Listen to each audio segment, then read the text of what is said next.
WhatsAppमा live location र current location कसरी share गर्छ आज म हजुरहरूलाई बताइरहेको छु। हुनु त WhatsApp त सबैले नै चलाउने हो र यदि कसैले है लाइभ लोकेसन र करेन्ट लोकेसन सेयर गर्नु जान्नुहुन्न भनेदेखि चाहिँ आजको भिडियोमा हेरेर तपाईले सिक्नु सक्नुहुनेछ। र लाइभ लोकेसन र करेन्ट लोकेसन सेयर गर्दा चाहिँ हामीलाई के फाइदा हुने रहेछ तपाईलाई म अलिकति जानकारी दिइरहेको छु।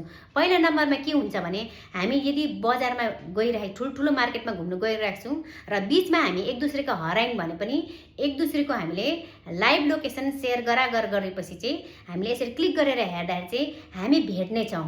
र अर्को कुरा चाहिँ तपाई नोएडामा छ म दिल्लीमा छु र हामी दुईजना चाहिँ अब कसरी भेट्नु यत्रो ठुलो सहर बजारमा र त्यसमा चाहिँ हाम्रो अप्सन हुन्छ लाइभ लोकेसन एक दुसरेको सेयर गर्नुपर्छ अनि हामी भेट्न सक्छौं। कहाँ छ उ चाहिँ हेर्दै हेर्दै म्याप हेर्दै गएपछि हामी आपसमा भेटिन्छ। तीसरी नम्बरमा तीनटा कुरामा के छ भने हाम्रो दिल्ली नोएडा जस्तो जग्गामा बस्दा चाहिँ के हुन्छ भने कलेज जाँदा नानीहरू रिक्सा पनि बुक हुन्छ अनलाइन है। अनि रिक्सादेखि लिएर तपाईको कार अनि मोटरसाइकल यो सबै अनलाइनै हामीले लाइभ लोकेसन करेन्ट लोकेसन दिएर चाहिँ हामीले बुक गरेको हुन्छौं र घरमै गाडी आउँछ है जे चीज तपाईले बुक गर्नु भएको र आएपछि नानीहरू त्यो लोकेसन भित्रमा त्यो जग्गामा जान्छ जुन एड्रेसमा दिएको छ। त्यस्तैगरी हिँड्ने बेला नानीहरूले हामीलाई लाइभ लोकेसन है WhatsAppमा छोडिराखेर गयो भने चाहिँ मेरो नानी चाहिँ कति बजी कलेज पुग्यो र कुनै पनि जग्गामा गएको छ भने त्यो जग्गामा कति बजी पुग्यो त्यो करेक्ट हामीले पत्ता लगाउन सकिन्छ अनि नानीहरूले पनि पत्ता लगाउन सक्छ। जसले पनि यो चीज पत्ता लगाउन सकिन्छ र हाम्रो लागि एकदम यो चीज राम्रो हुनेछ स्पेशली फ्यामिलीहरुको लागि। र अर्को कुरा जो सिधा साधा छ है उनीहरुको लागि WhatsAppमा लोकेसन पठाउनु त एकदम इजीको काम हो हैन।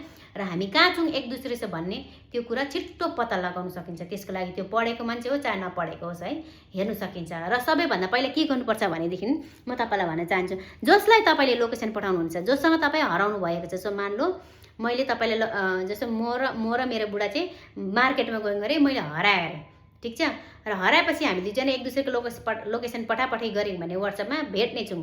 त्यस्तै गरी अब मैले चाहिँ पठाउँदैछु शिलालाई यो शिला भुटियालाई पठाए है एक्जाम्पलको लागि।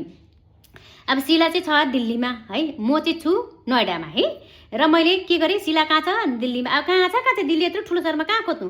सो त्यसको लागि चाहिँ मैले यहाँनिर ग्यालेरी गर्ने छ यहाँनिर आएर यहाँ क्लिक गरे। यहाँ क्लिक गरिसकेपछि तीनटा ग्यालेरी छ अनि क्यामेरा छ लोकेसन छ है हेर्नुभयो राम्रोसँग। यो लोकेसनमा चाहिँ मैले एक बार यसरी क्लिक गर्दिए। क्लिक गरिदिएपछि चाहिँ लाइभ लोकेसन गरे भनेदेखि चाहिँ म कहाँ छु शिलालाई थाहा भइरहेको हुन्छ है। यसरी करेन्ट यस्तो गरिसकेपछि यहाँनिर के लेखेको छ 15 मिनेटको लागि राख्दा पनि हुन्छ 1 घण्टाको लागि राख्दा हुन्छ 8 घण्टाको लागि राख्दा हुन्छ है यो आफ्नो मर्जी। र अब यहाँबाट चाहिँ म चाहिँ यहाँबाट कहीँ जाँदैछु शिलाले चाहिँ हेर्दैछ जस्तो मान लो मैले शिलालाई भेट्न जाँदैछु अरे त्यो 1 घण्टा भन्दा बेसी लाग्छ भने चाहिँ मैले 8 घण्टाको पठाउनु पर्यो नि त है शिलालाई भेट्नुको लागि। सो त्यो कारणले गर्दा मैले के गरेँ अब मैले शिलालाई यो लोकेसन पठाइदिएँ। अब 8 घण्टासम्म चाहिँ यो चाहिँ चलि नै बस्छ कि म कहाँ आउँदैछु भन्ने कुराहरू शिलाले खोलेर हेर्नु बित्तिकै यसरी WhatsAppमा 8 घण्टाभित्र चाहिँ म कहाँ छु शिलालाई पुरा थाहा हुन्छ। उसले खोलेर हेरेपछि यसरी लोकेसन म्याप हेरेपछि डल्लै थाहा हुन्छ है। सो त्यो कारणले गर्दा जबसम्म मैले स्टप सेयरिङ गर्दिनँ यहाँ नु जबसम्म मैले स्टप सेयरिङ देख्नु भयो तपाईलाई यहाँ जबसम्म मैले स्टप सेयरिङ गर्दिनँ तबसम्म यो शिलाले हेरिरहेको हुन्छ। जहिले मैले यसरी स्टप गरेर यहाँ माथि आएर स्टप गर्दिनँ तबसम्म शिलाले मलाई हेरिरहेको हुन्छ है। र अर्को कुरा चाहिँ के छ भने जस्तो भइसकेपछि हामी भेटिन्छ। र अर्को कुरा चाहिँ के छ भने करेन्ट लोकेसन हेर्नुस् करेन्ट लोकेसनमा के हुन्छ भने एक्ज्याक्ट यसो गर्दाखेरि चाहिँ कति मिटरमा छ कति सेन्टिमिटरमा छ यहाँ पनि थाहा हुन्छ। हेर्नुस् करेन्ट यहाँ यसो गरेपछि यहाँ क्लिक गर्यो तपाईले यहाँ यसरी पठाउनुहोस् यहाँ यसरी एकदम उहाँ कहाँ छु हामी यसरी चाल पाउँछ। यो पुरा लोकेसन म देखाउन सक्दिनँ स्क्रिनमा यति गरेपछि सकिहाल्छ। त्यहाँदेखि आएपछि तपाईले यहाँ आएर तपाईले यसरी पनि कति मिटर छ यो पनि थाहा हुन्छ। स्टार्ट गरेपछि तपाईले यहाँनिर यसरी बाटो पनि देखाइदिएको हुन्छ यहाँनिर दिल्लीमा चाहिँ है र यसरी सबै लोकेसनहरू पनि देखाएको हुन्छ यहाँ हेर्नुभयो भने है यसरी लोकेसन देखाएको हुन्छ। सो यसरी गर्नुभयो भने चाहिँ हामी एक दुसरेको जत्तिकै टाढा भए पनि हामी भेट्ने छौं। र अर्को कुरा करेन्ट लोकेसनमा चाहिँ के हुन्छ भने जस्तो मान लो म नोएडामा छु के भन्छ मेरो छोरी छ अरे मेरो छोरा छ अरे गुडगाउँमा त्यो गुडगाउँको करेन्ट लोकेसनले चाहिँ मलाई पठायो भने म चाहिँ करेन्ट लोकेसन टक्कै दिएर चाहिँ म एड्रेसमा गयो भने चाहिँ म त्यो जग्गामा टक्कै पुग्नुपर्छ मैले केही खोज्नु पर्दैन।